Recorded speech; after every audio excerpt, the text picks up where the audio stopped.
Hello everybody, আসসালামু আলাইকুম। আশা করছি আপনারা সবাই ভালো আছেন। আজ আপনাদের সাথে শেয়ার করব আলু, পটল, টমেটো দিয়ে রুই মাছের পাতলা ঝোল। আশা করছি আপনাদের ভালো লাগবে। চলুন দেখে নিন আমি কিভাবে এই রেসিপিটি তৈরি করেছি। রান্নার শুরুতেই আমি মাছগুলো পরিষ্কার করে ধুয়ে একদম শুকনো অবস্থায় বা শুকনো বাড়িতে নিয়ে মাছগুলোতে আমি 1 চামচ পরিমাণ লবণ, 1 চামচ পরিমাণ শুকনো মরিচের গুঁড়া, 1 চামচ পরিমাণ হলুদের গুঁড়া, 1 চামচ পরিমাণ সরষের তেল দিয়ে মাছগুলো সুন্দরভাবে হাত দিয়ে মেখে নিব, যেন সম্পূর্ণ মাছে মশলাগুলো লেগে যায়। এমনভাবে মাছগুলো মাখবো যেন সম্পূর্ণ মাছে মশলাগুলো সুন্দরভাবে মেখে যায়। মশলা দিয়ে মাছ মেখে রেখে আধা ঘন্টা রেস্টে রাখবো। আধা ঘন্টা পর আমি মাছগুলো ভেজে নেব। এই অবস্থায় আমি পরিমাণ মতো সরিষার তেল দিয়েছি, একদম হাই হিটে তাওয়াটাই গরম করে নিয়েছি। আর মিডিয়াম হিটে মাছগুলো আমি ভাজবো, সেজন্য মিডিয়াম হিট অবস্থায় মাছগুলো দিচ্ছি তাওয়াতে।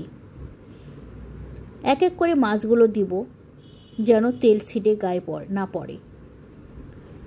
আমার মাছ সম্পূর্ণ দেওয়া হয়ে গেছে।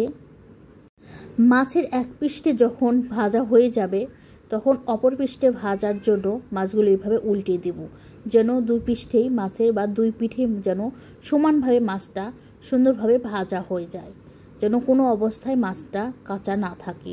একদম মচমচে ভাজবো না, একদম কাঁচা অবস্থায় ভাজবো না, একদম মিডিয়ামভাবে মাছগুলো আমি সুন্দরভাবে ভেজে নেব মিডিয়াম হিটে, একদম হাই হিটে ভাজবো না, তাহলে মাছগুলো ভিতরে কাঁচা থাকবে।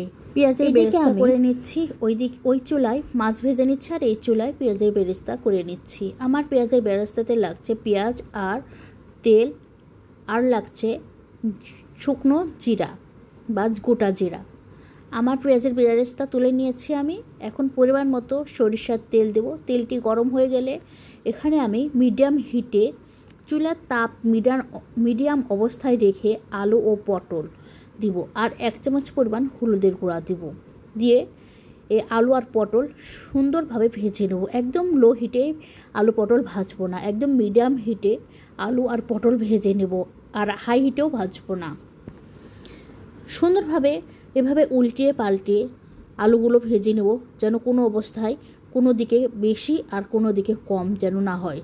আলু এবং পটল সব স্থানে বা সবগুলো যেন সমানভাবে ভাজা হয়ে যায়।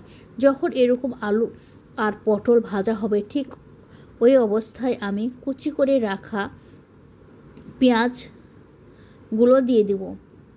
দিয়ে আবার এই পেঁয়াজ, আলু, পটল একসাথে একদম লাল লাল করে ভেজে নেব।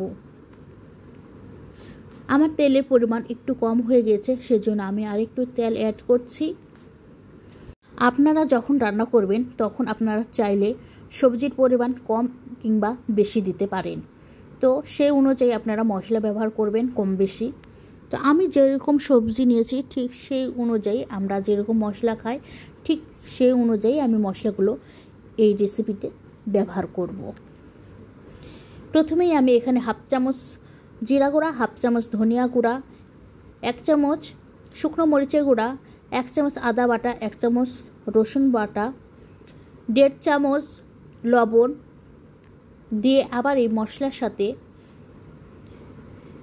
আলু, পটল, পেঁয়াজ ভেজে নেব। আর এই অবস্থায় অনবরত এইভাবে ছুরি দিয়ে নাড়তে থাকবো, যেন কোনো দিকে পুড়ে না যায়। যখন এরকম ভাজা ভাজা মাখো মাখো হয়ে যাবে তরকারি, ঠিক ওই সময় আমি এখানে 4টি টমেটো, একদম ছোট সাইজের ওই টমেটো 4 ভাগ করে কেটে এই সবজির সাথে দিয়ে দেবো। দিয়ে আবার এই মশলার সাথে এই টমেটো, আলু, পটল, পেঁয়াজ একসাথে সুন্দরভাবে সবগুলো এভাবে উল্টে পাল্টিয়ে মিশিয়ে ভেজে নেব। আমার ভাজা হয়ে গিয়েছে। এখন আমি এখানে এই সবজি সিদ্ধ হওয়ার জন্য পরিমাণ মতো পানি দেব। দিয়ে এই সবজিগুলো সুন্দরভাবে ছুরি দিয়ে সুন্দরভাবে সবগুলো নেড়ে মিশিয়ে নিয়ে ঢাকনাতে ঢেকে সবজিগুলো সিদ্ধ করে নেব। আমার মাছ দিয়ে রান্নার এই সবজির রেসিপি আপনাদের ভালো লাগলে আমার YouTube channel smart family video subscribe করবেন, লাইক করবেন, কমেন্ট করবেন এবং ভিডিওটি শেয়ার করবেন। যখন মাখো মাখো হয়ে আসবে বা ঝোলগুলো একটু গাঢ় হয়ে আসবে তখন আমি সবজিগুলো আর একবার এভাবে উল্টে পাল্টে নেড়ে দেবো, যেন সব সবজি সমানভাবে মশলার সাথে একসাথে সিদ্ধ হয়ে যায়।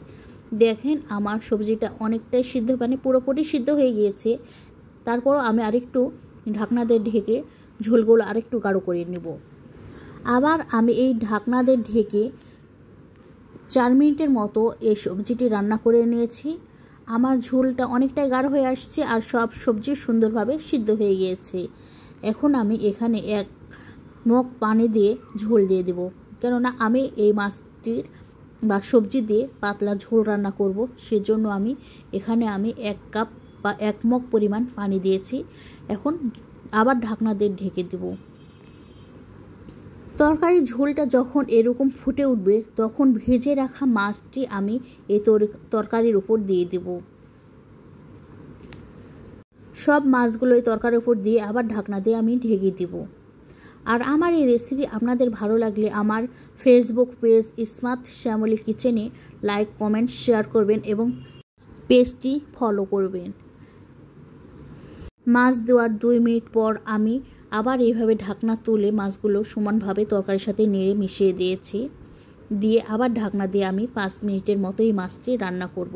দেখেন আমার তরকারির ঝোলটা অনেকটাই গাঢ় হয়ে আসছে আর আমার রান্নাটাও মাশাআল্লাহ অনেক সুন্দর হয়ে গেছে আমার রান্না। এখন ওই যে ভেজে তুলে রেখেছিলাম বেরেস্তা, ওই বেরেস্তা এখন এভাবে আমি দিয়ে দেব। দিয়ে ছুরির মাধ্যমে তরকারির সাথে বেরেস্তাগুলো মিশিয়ে দেব। দেখলেন তো কত সহজভাবে এবং সুন্দর পারফেক্টভাবে আপনাদেরকে রুই মাছ, আলু, পটল, টমেটো দিয়ে একটি পাতলা ঝোলের রেসিপি শেয়ার করলাম। চুলা বন্ধ করেই আপনারা বেরেস্তাটি দেবেন, কেননা চুলার জাল অবস্থায় বেরেস্তা দিতে হয় না। হয়ে গেছে মাশাআল্লাহ। দেখেন আমি আপনাদেরকে তুলে দেখাচ্ছি কতটা সুন্দর এবং দেখতে অনেকটা লোভনীয় লাগছে। মাশাআল্লাহ অনেক সুন্দর হয়েছে। আশা করছি আপনারা আমার ভিডিওটি শেয়ার করবেন এবং আমার পরবর্তী ভিডিও দেখার জন্য আমার ইউটিউব চ্যানেলের বেল বাটনটি অন করে রাখবেন আর আমার পেজটি ফলো করে রাখবেন। এভাবে মাছের তরকারি রান্না করলে যে কেউ মাছের তরকারি পছন্দ করে খাবে, যারা খেতে চায় না তারাও খেতে চাইবে এইভাবে মাছের ঝোল রান্না করলে। মাশাআল্লাহ অসাধারণ হয়েছে রান্নাটি। আপনারা বেশি বেশি আমার এই ভিডিওটি শেয়ার করবেন এবং পরবর্তী ভিডিওটি যখন ছাড়বো সাথে সাথে দেখে নেবেন। Please like, follow, subscribe, share my channel. আল্লাহ হাফেজ।